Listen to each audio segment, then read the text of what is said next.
I rise to oppose this legislation to abolish the Road Safety Remuneration Tribunal. And I rise to oppose this legislation that we haven't even seen, that is being rushed through, rammed through, and now we hear that the whole debate is going to be gagged and guillotined in an hour and a quarter's time. The Road Safety Remuneration Tribunal was good legislation. It was good legislation because it was improving safety for us all. And abolishing the Road Safety Remuneration Tribunal is yet another attack by this government on the rights of hard-working Australians. Truck drivers who deserve the right to be paid a decent wage, or to pay themselves a decent wage, a fair pay for their work as truck drivers. The fact that this is being rushed through tonight, and rushed through even more than we thought was going to be the case, with the legislation being guillotined tonight, just shows the strength of the government's attack on working, ordinary, hard-working Australians. And the reason why I am passionate about this, and passionate about the fact that the Road Safety Remuneration Tribunal was supported by good legislation, is because this is about people's lives. And in talking tonight, I reflect upon that in the last year, 194 people lost their lives on Australian roads because of a crash involving a truck. Every one of them, every single one, is a tragedy, but they continue to happen. And this legislation tonight is about every one of those fatalities. And every time that you hear about these fatalities, you hear a news report on the radio or the TV, can't you just imagine getting that phone call? The one that tells you that your partner, your child, your parent, your son, your daughter has been involved in a crash, and that your life has been changed in a single moment. I mean, we've probably all thought of it, but it's a risk that we take, whether we travel by truck or by car or even by bike. And anyone who's driven a car knows the feeling. You're driving down a country road and a truck appears in the distance, and as it powers past you, you've got to hold onto the steering wheel, and the car rattles a bit in the wind produced from the sheer mass of the truck, but you've made it past safely. And as for the truck drivers, I can only imagine the weight of responsibility every time that they jump into the cabin and turn the ignition. These truck drivers are doing their jobs, delivering the goods that we need and providing for their families, and doing it in a way to the best of their ability to keep everyone else on the road safe. But too often, truck drivers can be doing nothing wrong on the road when they're inadvertently involved in a collision. They might survive the crash because they're in the larger vehicle, but the emotional scars can last a lifetime. Our truck drivers go to great lengths to do their job. But when I've spoken to truck drivers, and I have spoken to many truck drivers over many years, because living in Footscray, there are many trucks that ply the streets of Footscray and Yarraville going to and from the port. I have engaged with truck drivers over the last 2 decades. And when I talk to truck drivers, they tell me about the immense pressure they're under.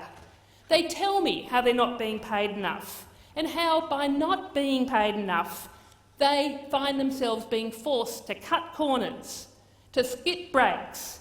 They find themselves being working incredibly long hours. They find themselves being required to take up a second job. They find themselves being forced to work up to 18 hours at a time, often at night, to be taking uppers in order to stay awake. They find themselves to be doing things that, yes, are against regulations, they are against all of the controls, but they are doing it and they are pushing the system. They are running the risk of breaking these laws because they feel they need to do it in order to be making enough money to make ends meet. And our job in this place is to make sure that these drivers don't feel under that pressure to do unsafe things. Truck drivers shouldn't be forced to work ridiculous hours to put food on the family's table. They shouldn't be forced to cut corners because it's the beginning of the school year and their kids need new shoes, Or they need new school books, they need the school books, they need uniforms. And it is enabling truck drivers to actually have minimum rates, a fair amount of pay for the work they do. That is what the Road Safety Remuneration Tribunal was set up to do, so that these truck drivers weren't in the race to the bottom, the spiralling to the bottom of feeling they're desperate to get this next job, so they're just going to have to undercut somebody else. They're just going to have to offer themselves at a lower rate of pay. They're just going to have to offer to do it cheaper. And because of that, having to work longer hours, having to take risks, having to cut corners. The repeal of the Road Safety Remuneration Tribunal will be a cruel blow. It's a cruel blow to anybody who has been affected by road trauma involving trucks, and a cruel blow to the many people in the future, the additional people who will be affected by road trauma, who will have their colleagues, their friends, their sons, their daughters, their parents unnecessarily involved in a road crash because the truck drivers were cutting corners and taking risks.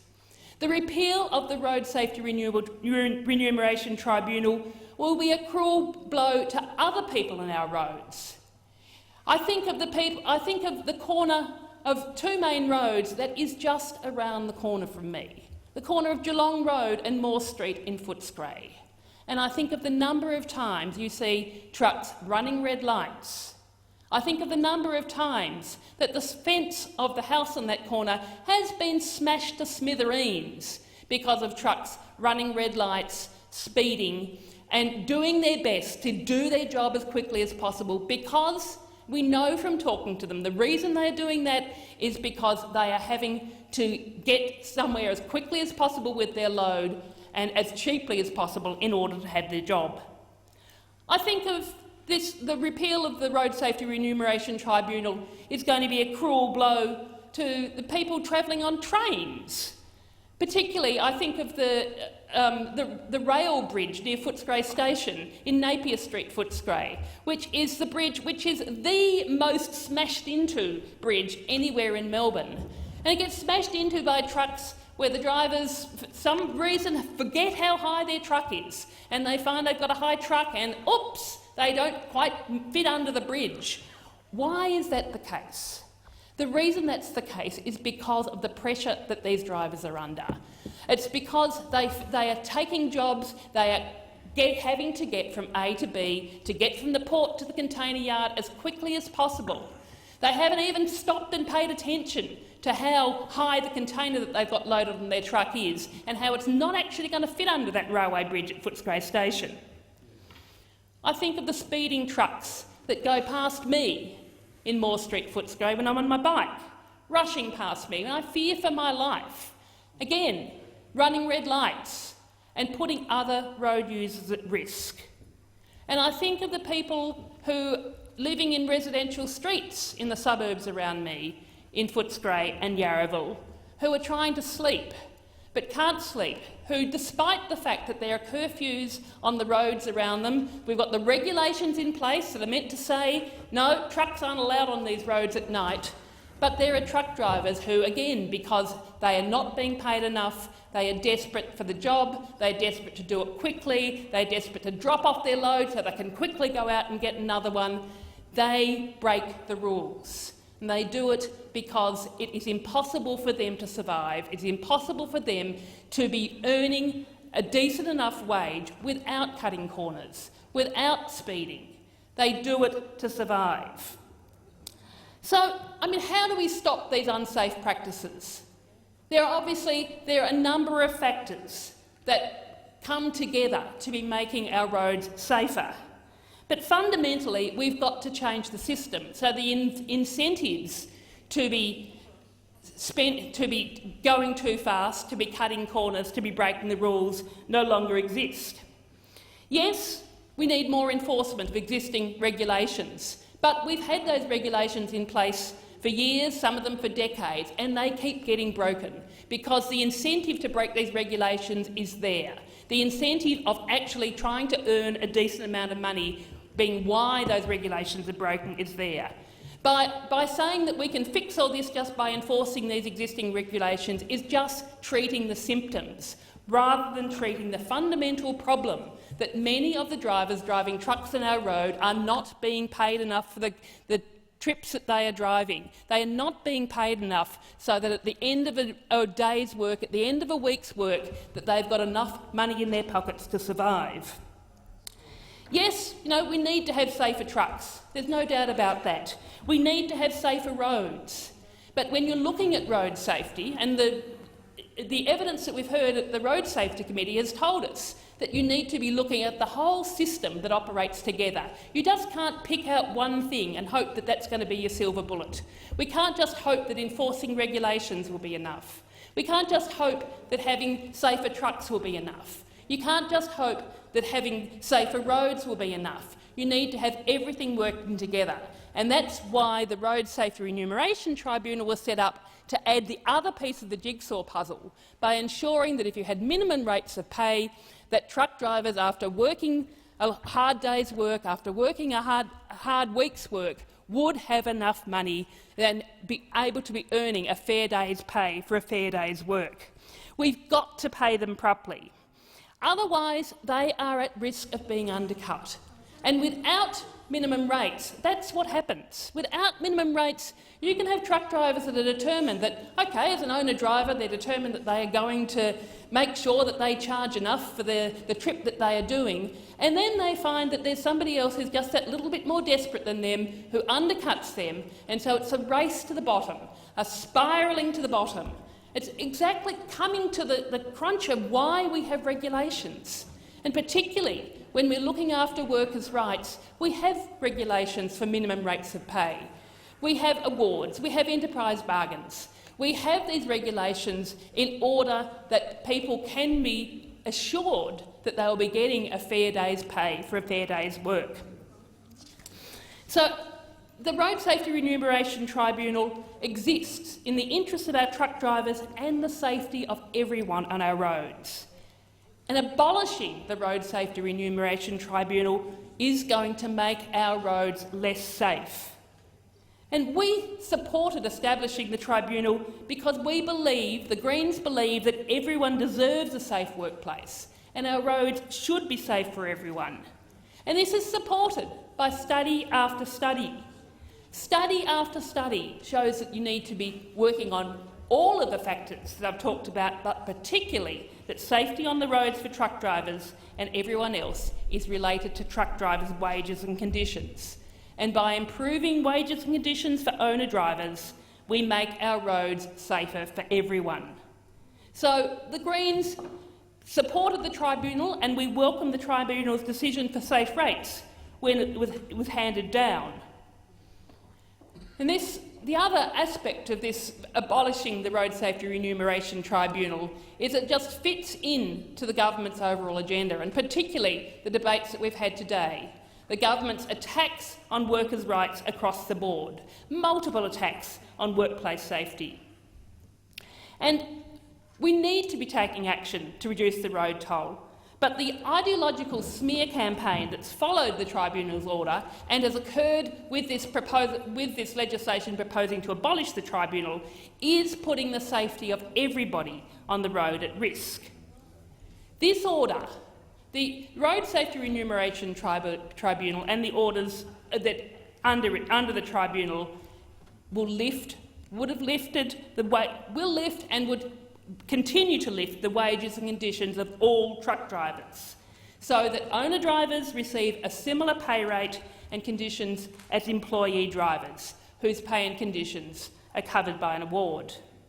So what it does, by ensuring minimum safe rates to everybody, it means there's no cutting corners. You can't just try and find somebody who's going to do the job a little bit cheaper by cutting the corners, by breaking the rules. What it does, by having these minimum rates, it obliges those at the top of the supply chain to adjust their present and future contracts to actually recognise that there needs to be enough money flowing down the chain to be paying owner drivers adequately. Otherwise, what happens? By abolishing the Road Safety Remuneration Tribunal, the real winner isn't the owner-drivers. It's the owner-drivers who are going to be then having to continue to really underpay themselves, and they're going to find themselves having to cut corners again and again and again. No, the real winners by abolishing the Road Safety Remuneration Tribunal are going to be those at the top of the supply chain. It's going to be the big businesses, it's the supermarkets, it's the people who are ordering and in control of these transport contracts, and they are the ones that are going to be screwing all of the truck drivers. They'll be screwing the owner-drivers, they'll be screwing all the other truck drivers to be trying to be reducing their rates. Whereas by having the tribunal, it ensured that owner-drivers as well as other drivers were able to have safer and stronger working conditions. The Road Safety Remuneration Tribunal system was based on a successful system that's been operating in New South Wales for the last 30 years. And the evidence is that by having this order from the Road Safety Remuneration Tribunal, or the continuation from the tribunal, is that in fact that it's not going to cause owner-drivers to lose work. I mean, the amount of the outcry from owner-drivers to say that they are already losing work, in fact, where is that work going to go? There isn't as if there's a whole spare fleet of thousands of trucks and thousands of truck drivers going to come and take up the jobs that they would otherwise be doing. And it's not that the employees of the large trucking companies are going to be being paid less than these owner-drivers, because they are not. Basically, this order and the operations of the Road Safety Remuneration Tribunal are there to ensure that owner-drivers' wages, that what owner-drivers are paid, is equivalent to what the employees of trucking companies are being paid.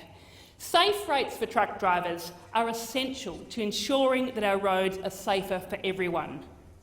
And when I'm driving down the road, or when I'm sleeping when people are sleeping in their beds on truck routes, I want to rest easy. The community wants to rest easy that the driver of the truck coming towards us has had enough sleep, and that they're not being forced to do anything that's putting our lives at risk. And in particular, I never want to have to receive that dreaded phone call saying that something has happened to my family. So the Greens are very strong in opposing these moves to abolish the Road Safety Remuneration Tribunal, and I'm hopeful that the crossbenchers today will see sense, to see that the rush that this legislation to abolish it is being pushed through is wrong. It's wrong for the safety of Australians on our roads, it's wrong for the truck drivers, and it is not in the interests of fair working conditions for ordinary, hard-working Australians.